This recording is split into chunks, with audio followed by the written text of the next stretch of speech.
Oh my God, Summoner! Hey everyone, and welcome. This is Brian for Ginger Prime. Joining me is Larryzaur. Guys, you should be absolutely going following this guy right now. Top link in the description for this man. He's got so much content ready to rock and roll. Well, he's actually working on it as we're filming this, but in the future, when this is going live, if you guys want to get it caught up on Endwalker and especially get Larry's take on it, be sure to go follow him over there. I would appreciate that. So, Larry, we're both Summoner boys. We've talked down and sat down multiple times to talk to the state of Summoner, and I think we've got what we want. I'm assuming here based off of past conversations, but I want to kind of get your perspective. You went hands on. Yeah. What do you think? We got exactly what we wanted. It's really good that we both have Yoshi P's phone. You know, like, hey, Mr. P. We have him on speed dial. We actually, it was funny because we had talked about Summoner like on another podcast before, and I went back to watch that one, and I was like, oh my God, what we talked about here is exactly what ended up happening. Exactly. to a degree where literally in the analytics was Summoner was announced. Like I saw your video, like recommending like my reaction video. I'm assuming my reaction video was recommending yours because I think a lot of people are like, oh, Brian and Larry, they love Summoner. And then the video of us discussing what we wanted for Summoner started going like right up. Yeah. And I was like, well, awesome. that's fun. It's so awesome. And then everybody's like, oh my gosh, you guys totally called it. And I was like, we were just speaking what we want. The heart wants what it wants. And it only took 5 expansions to get there. So no, really. So I mean, a lot of people wanted that, almost that exact kind of thing too. So I think it's just like a general, like everybody's happy with it. Yeah. At least aesthetically and visually, everybody's definitely happy with it. I know there are like some Summoner main concerns of like how it actually plays. Because, you know, when Yoshi P was showing the demo of it, people were like, oh my God, there's no buttons on the bar. That means it's easy and it's going to be dumbed down to monkey brain. But not necessarily the case. And just because it has less buttons doesn't mean it's any easier or anything like that. The buttons change and then they feel different, which is the important part. And the thing that I mentioned and really liked about it was that each summon feels different. Yes, so it's not just... Yeah, it's not just like, you know, you go into a summon and it replaces 2 buttons or 3 buttons, and then they're basically the same button. They just look different, right? It's not like that. They actually behave differently. Yeah. So, which is the part that makes it very interesting. Also, when people were looking at the buttons on Yoshi P's bar, I don't think people took into account that we currently have 3 buttons that we don't push. The Ifrit Garuda and Titan Eggy buttons right now, we don't really push those, right? We just summon one and leave it, right? Yes. But now you push those. So you took some buttons away, but you added others. So actually, I think I pushed a wider variety of buttons now than I did in Shadowbringers Summoner, which is interesting. And yeah, I mean, We'll go on more about that, but that was my initial impression of it, was that it aesthetically looks perfect and awesome, and then actually playing it feels good and it feels varied. We're not doing the ruin filler spam, right? We're not spamming ruin all the time. We're actually barely casting ruin at all. Very true. Honestly, I was like, at some point it's going to be like ruin in. You know, you pair that with a swift cast because you just want to get out of dodge, right? Like that's in my mind where ruin ends up becoming a thing, because one of the cool changes, especially when it comes to Ruination, where Ruin 4 being an AoE, but also a heavy hitting ability, is proccing off of obviously Energy Drain or Energy Siphon. And those sharing a cooldown, which is like, I can't even remember in Shadowbringers if it does. It's been that long since I've mess with it, but it's like, because I always got that confused with like there's another job that it's like, oh, it was Red Mage where you would do Contra 6 and Fletche, like you'd have both because you're like, okay, boom boom, right? But the when it comes to that, like that actually kicking off that proc, thus essentially wanting to make sure you're always expending either your pain flares or your festers, and thus essentially like getting those to keep that proc up and ready to rock and roll for whenever necessary. Obviously that's on its own timer and less about actually interacting with the pet. And I think you know, I want to talk about a positive thing because before I actually get into the negative, I don't want to be like, hey, we're loving Summoner and here's all the stuff we don't like about it. Right. But as a controller player, especially, like, that's kind of the angle that I really kind of dove in this media tour, because when I looked at the last media tour I went to, I was like, this is so much fun. Oh my God, I've been playing with this. Like, we're hanging out. You and I went for sushi with everybody, and it was like, great. This was so cool. And then this time I'm like, okay, what value can I bring to everybody? I was like, I play on controller. I really struggled. It took me like 3 months to build the Shadowbringers Summoner controller guide for just how much was going on. And when you say that you were actually pressing more buttons with your play in Endwalker, in this playthrough that I went through, I actually felt like it was very tight. Like, I felt like from a controller player's perspective, it was immediately very comfortable, despite the fact that, yes, I have those summons, but it wasn't so like, okay, gotta go, boop, boop, boop, boop. You know, like, I felt very like frantic on a controller in Shadowbringers, where in Endwalker, I felt like, yeah, I get it. I understand exactly what I need to be doing. Also, AoE over here, putting these skills together, kind of grouping those. We're doing AoE pool. Got it.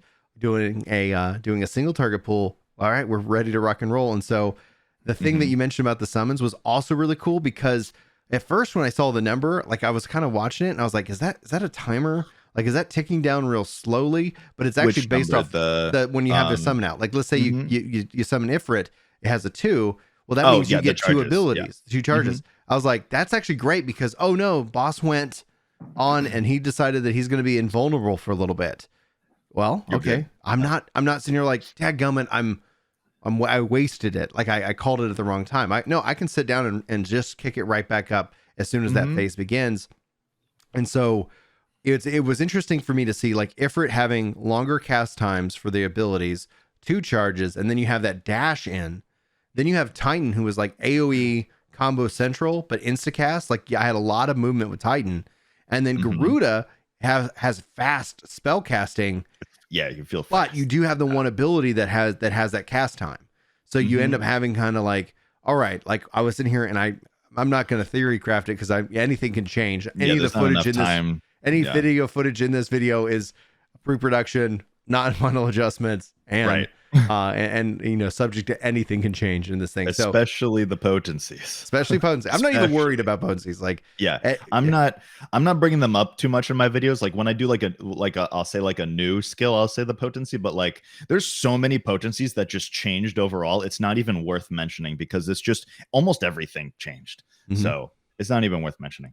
But I wanted to bring up, before I forget, about like the Ruin 4 thing. So right now, in Shadowbringers, Ruin 4 is, you get them off the Eggy Assault. So you get, I think, 4 a minute. 4 a minute. So you're going from that to now 1 a minute, but it's bigger, right? So I actually kind of like that, because Ruin 4 is supposed to be like, the epitome of Ruin, right? Like the strongest Ruin spell. It's the biggest Ruin that you've got. Absolutely. Yeah, so let it be that, right? So it's the biggest Ruin, and it's AoE. So it's kind of like the Death Flare, essentially. Well, we still have Death Flare, by the way. That's the thing that it took me a little bit of adjustment, but please continue. Yeah, that losing Dreader and Trance will become Summon Bahamut, right? And as you level, and then in Bahamut you get a Death Flare and then also 2 Akmorns. So you don't break your back anymore at level 90, but if you want to do that, you could go back to level 60 to break your back. Snap your back in half. What was the other thing that you mentioned? Oh yes, with the controller. So with the controller buttons, saying that in Shadowbringers how you felt like more spread out and you were like all over the place. Yeah, I would say, if I was to like kind of sum it up, I would say that like the Shadowbringer summoner is a wider spread of skills that you use less often, but you have to do them eventually within that 2 minute, right? So you still like you said, like you would have to be switching bars and you're kind of going all over the place, versus New Summoner is a more condensed amount of buttons, but you're pushing a wider variety of those condensed buttons more often. Yes, instead 100%. Of Shadowbringers, you're going bop, bop, bop, bop, bop, bop, bop, boop. Bop, bop, bop, bop, bop, right? Also, and what we've seen with a couple of the jobs here, but Summoner also has a lot of these abilities that you said, like, it's just this one ability that exists out there, but now it actually is more of an upgraded ability, so that it's like, okay, this ability then, instead of having this skill that can only be used one time every 180 seconds that procs off of doing all of these things right.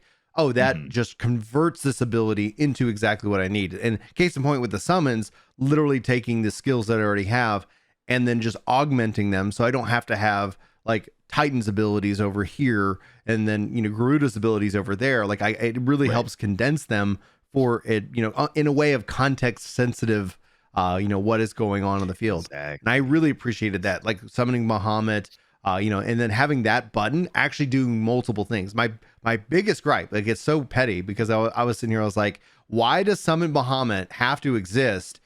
And then also in Kindle. But what they've done in this case is in Kindle still is its own thing, but Summon Bahamut is also Dreadworn Trance. It's also Firebird. Like it's also all these things so that it's like this one ability knows exactly what's going on. So I don't have to have it take up 2 slots or even 3 slots. And I'm fine with Kindle being on its own, cooldown, especially with the changes they made with Summon Bahamut. It was perfect because before I was like, I still have all these other things that are going on, but I can't do those other things at all. Like it was always like, okay, this is like you went in door A, then why are you showing me door B and C? Like, why do I even need to exist? Because I can't get to them right now. I'll be back to those later. And so that's what I thought Endwalker did. It did really well with Summoner. Like it felt like exactly like you said it. It felt, yes, lots is going on. There's a lot to think about. It still, I think, has its identity as a priority based, caster, as opposed to like, okay, this is your perfect rotation. It's actually going to be like, what's going on in the battle that could change how you decide to loop in your rotation. That's like my favorite part about it, because like right now Summoner is super strict. It has a set best 2-minute rotation, right? Of course there probably will be it's still a 2-minute rotation. There probably will be I think Chris said congrats on our 22-minute opener. Right. You could like think of it like that because like each phase could be 45 seconds, but realistically you want to get through the 3 to get to be able to use Phoenix when it's ready, right? Yeah. So actually it might be a little bit longer, but it's about 2 minutes. What was I saying? I forgot. Oh no, okay. My brain. Well, why it comes back. What do you think about dots being removed? Because that's the only other feedback that I seem to hear is that people are upset about dots are being removed. And having played it, I'm so glad dots aren't on this job. Yes, I would agree with that. I think the dots would take away from doing the summons because again, I was like at one point I was just pushing the buttons to like see all of them, and then I swapped over to like actually trying to do the rotation, like what it would be like if I was keeping up with keeping the GCD rolling, right? And I was always summoning. So it was just like bam, bam, bam, bam, next summon. I was having trouble where to even put my Ruin 4. So I was like, oh, I have a minute left on Ruin 4. I could fit it in anywhere. And I get through Garuda. I'm like, oh my God, I have like 2 seconds to use Ruin 4. I got to use it, right? That would be one change that I would like to see made, especially because it procs off of the energy drain. I would just say, just have Ruin 3 evolve into Ruin 4 rather than it be its own button out there in the middle of nowhere. But I get that you want to use it more situationally because you might not want to use it at that moment. I get why it exists, but it should be separate. I'm like, man, all right. Like, no, keep it separate because you want to be able to use it for movement, right? Because Ruin 3 would not. So there's that. But yeah, so I really liked that. And I'm cool with no dots. It made Fester feel weird. It did. It was like, oh wait, I'm doing something wrong. But then you go look at the potency of, you're like, because it doesn't Fester, for those who don't know, or you're watching this way in the future and you're like, oh, what are they like? Let's call back to Summoner. It's like Fester was built off of its damage being maximized by as many like having your dots on the target. So if you had 1 dot, it was certain potency, 2 dots, maximize its potency. And then back in the day, even I think in Shadow Blood, Stormblood, like you had 3 dots, and so you like at some point there was always like this thing that it built off of that, and it's just now an off the global cooldown, like punch them in the face and use it if you got to move.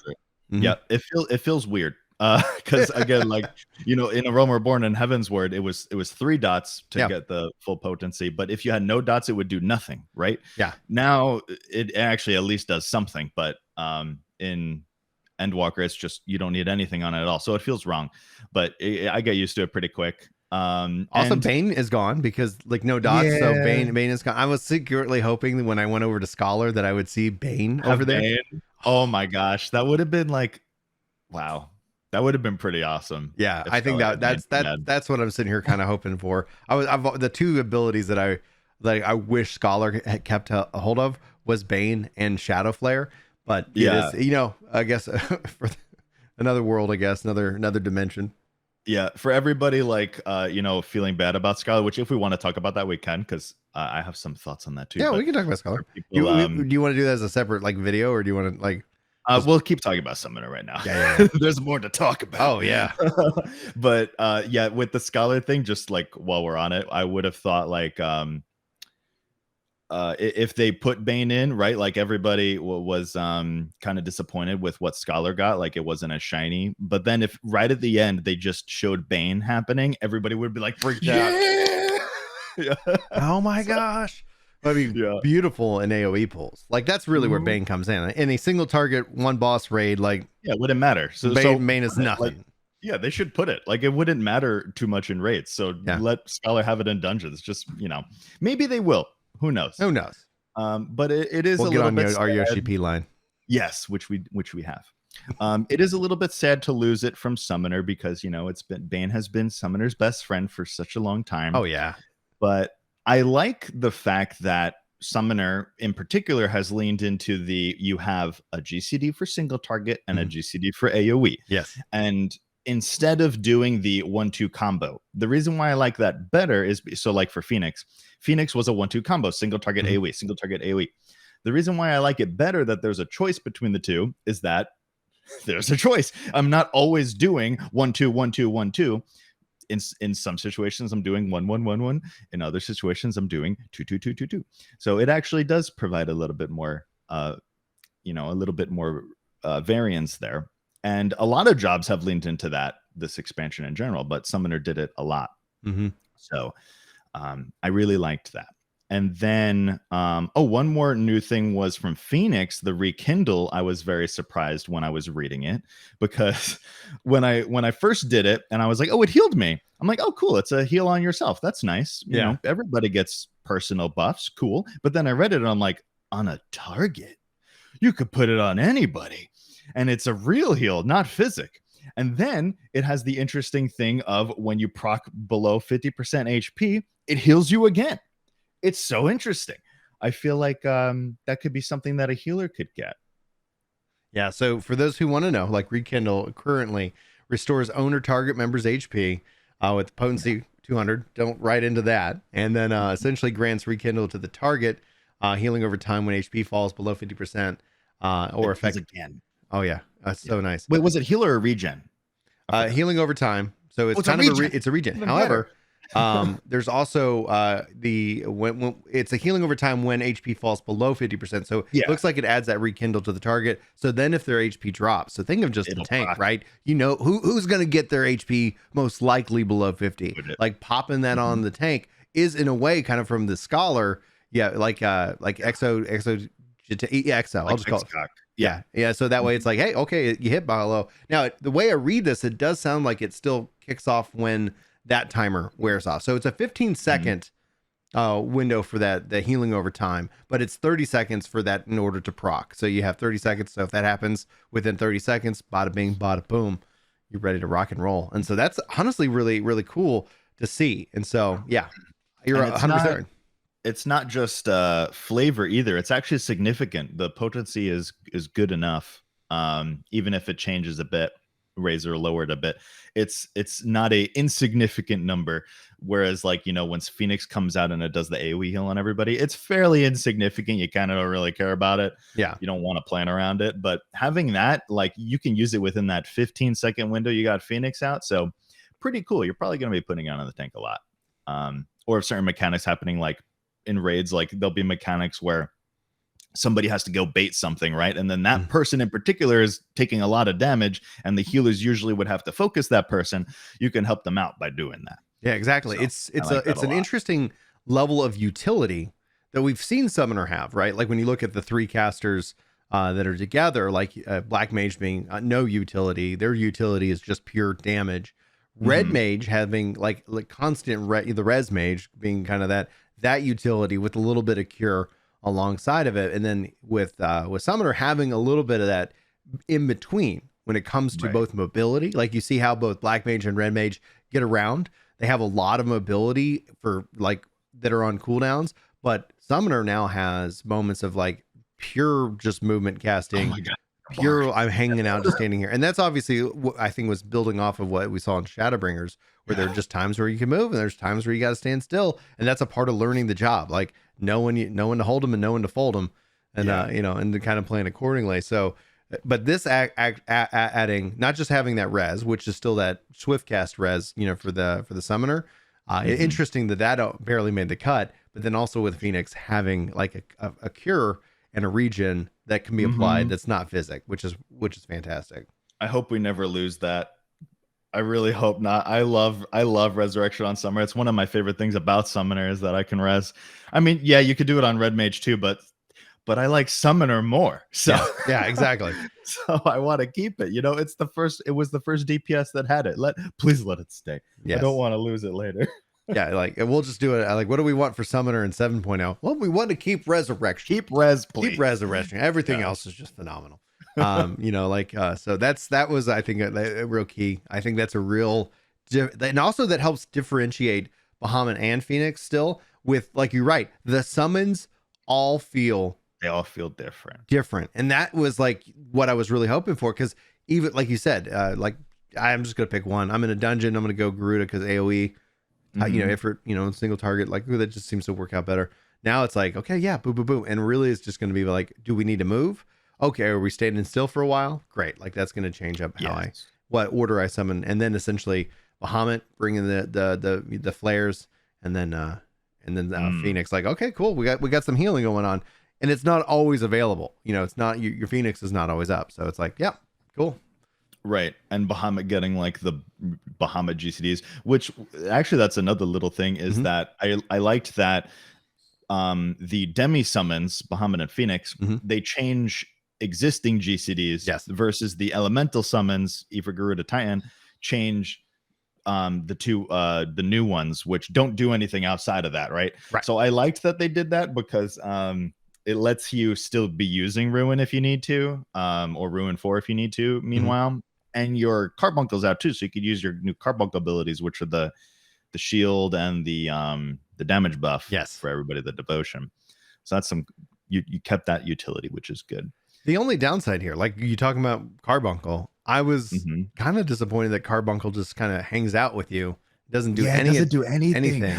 Yeah, I was like, I used sick. I'm like, I was like forcing it, right? I was like, use sick. Attack and he's that. Just like happy all can be. I'm like, yeah. Oh man, that's a bummer.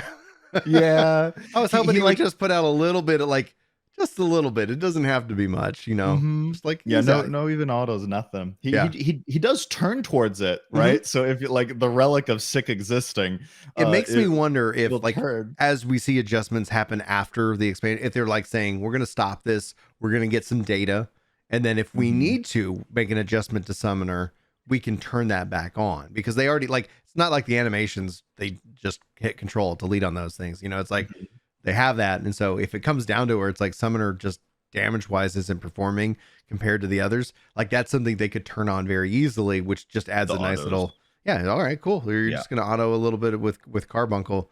And that's kind of some of the theory that I had with some of the things, like, I wonder if we'll see that change, because like even throughout the course of expansions, sometimes we see minor adjustments, sometimes we see major adjustments.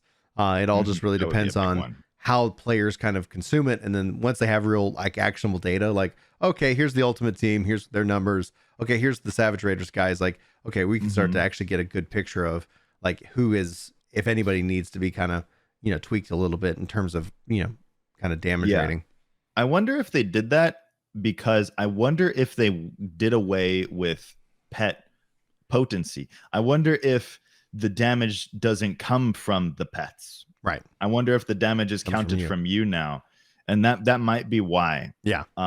So that could be it. And that would be huge, because pet potency is less than player potency.